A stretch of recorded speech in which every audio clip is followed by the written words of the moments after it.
We have in the studio Stephen Gould. He is the airport director for the Rock Hill, York County Airport. And Stephen, we have got some rare historical military planes that will be flying into our airport next week. Yeah, that's right.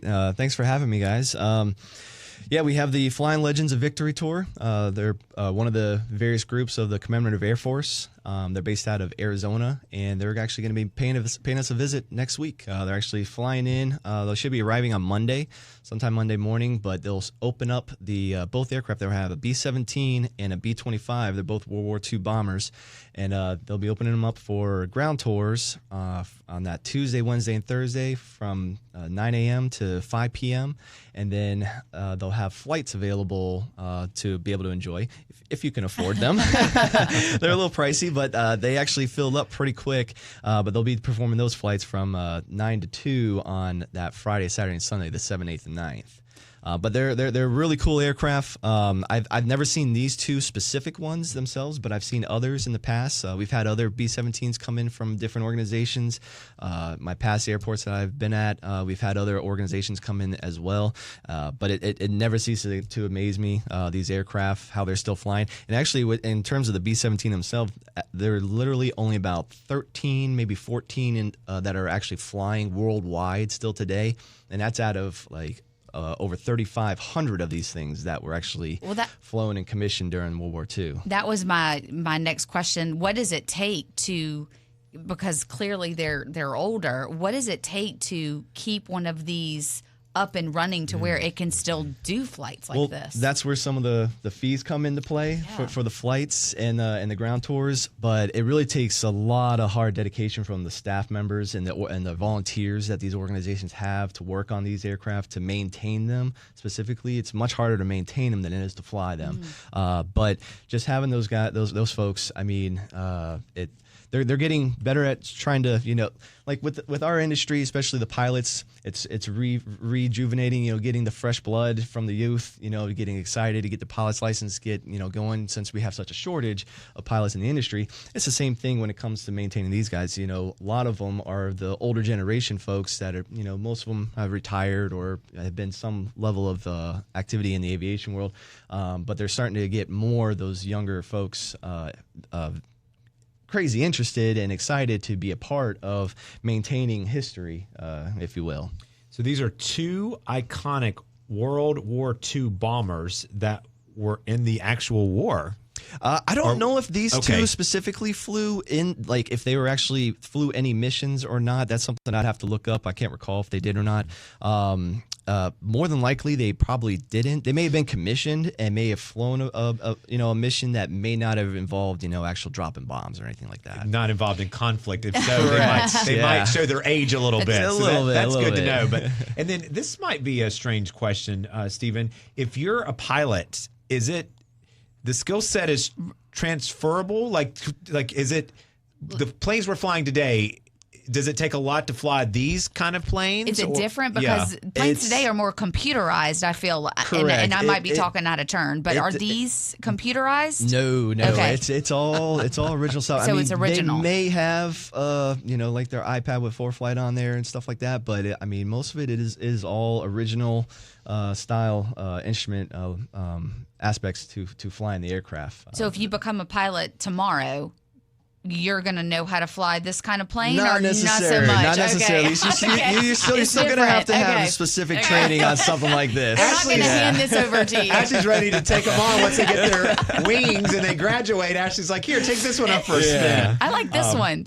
Okay, well, that's good. That's interesting because your skill set of a pilot is still a pilot, but what you're interested in or what you're familiar with, right? The newer pilots coming out would probably look at some of these buttons and levers like we would as a commoner. Correct. Yeah. I mean, it's going to have a little bit more of of a complicated, dashboard, if you will, but in terms of something different from being in a single piston engine aircraft, but a lot of the instruments that you use in there, it's all transferable to anything, but there's a lot more aspects to how to make sure it flies properly. I mean, you also have 4 engines on this thing that you have to monitor, the oil pressure, the airspeed of them, the spin rates, things like that. So there's a lot more that goes into, being able to fly one of these things than, if I were to go and be use my private pilot's license to go fly this thing. Well, Stephen, obviously you're going to get those that are fascinated with aviation, but those that are not, what benefit is this kind of event and being able to see these World War II bombers? What does it provide those folks? Oh, well, it provides an opportunity for people to come out and experience history, and especially experience it at our airport. I mean, our airport is so fascinating. I mean, we're growing so quickly. I mean, we have a ton of different construction projects going on for hangar wise. We got some pavement projects coming up. I mean, we're growing at a rapid rate. We now have the second most based aircraft in the state and the region. We're on track to surpass the 200 based aircraft mark by the end of this year. Wow. And we still have more hangar developments coming up even after that. We are making a little bit of a turn and focus in terms of trying to get some of the bigger hangars to be able to get some of those based larger aircraft at our airport. We have a little too many little single engine aircraft at this point, but we still get good questions and asked about what kind of hangar space we have, because there's still a shortage nationwide. But in terms of going back to this type of event, it's really something to be able to have the community come out and enjoy. Typically, whenever myself and staff members with the airport, when we put on events, we try to make it as free as possible. This is something a little out of our control, but you can at least come and see the aircraft and even, see them fly, which you wouldn't be able to do on a regular basis. And it's something that, you don't get an opportunity to have very often without having to go to like an actual air show or something to that extent. Well, we are very fortunate to have a great airport right here in our backyard. We just spoke the other day with the folks from Rock Hill PRT about all the summer events they have coming in and how many college coaches will be in. Yep. And Ashley said, if I remember it correctly, they use our airport a lot to fly in and fly out. Oh, so yeah. The last 2 years have been pretty crazy, especially that day one. The first year was really nuts. We had, I think it was around 35 jets come in within about a 4-hour time frame. Our ramp was completely packed, no space. We had to get creative on parking some of the aircraft, some of the jets that came in that day. Even got a text from somebody, I'm not going to mention who it is, but somebody that everybody in the city would know, saying, "Hey, what's up? What's going on with the jet?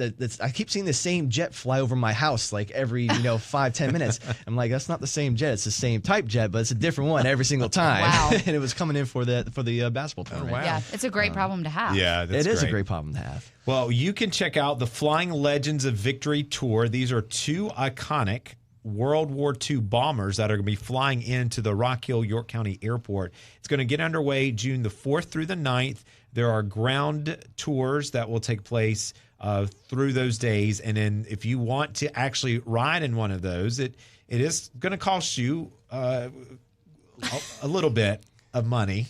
The range is anywhere from $300 to $325 for one seat on the B-25, upwards to the $850 range on the B-17 for the best spot in the house on that thing. First class. It is, but yeah, it is an experience that does cost.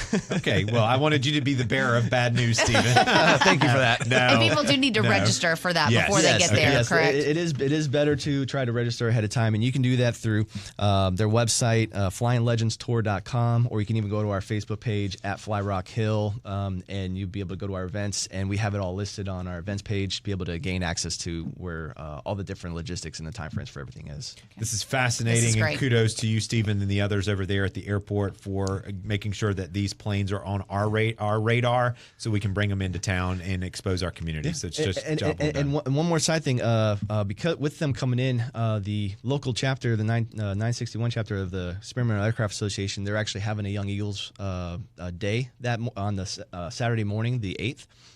There is a pre-registration available, but I think it is full for kids to be able to get free introductory flights from the ages of 8 to 17. They're going to be flying from 8:30 to 12:30 that Saturday morning. Now, last time we had an open Young Eagles Day, We had about almost half of them drop out right before they showed up, or that day of. So even though it's full for pre-registration, if there is anybody out there that wanted to bring their kids to have an opportunity to get a free flight, I would recommend you go do that. You still see the aircraft, the cool World War II bombers. You might have a chance to actually go for a flight as well. Cool. Okay, perfect. Stephen, as always, sir, thank you very much.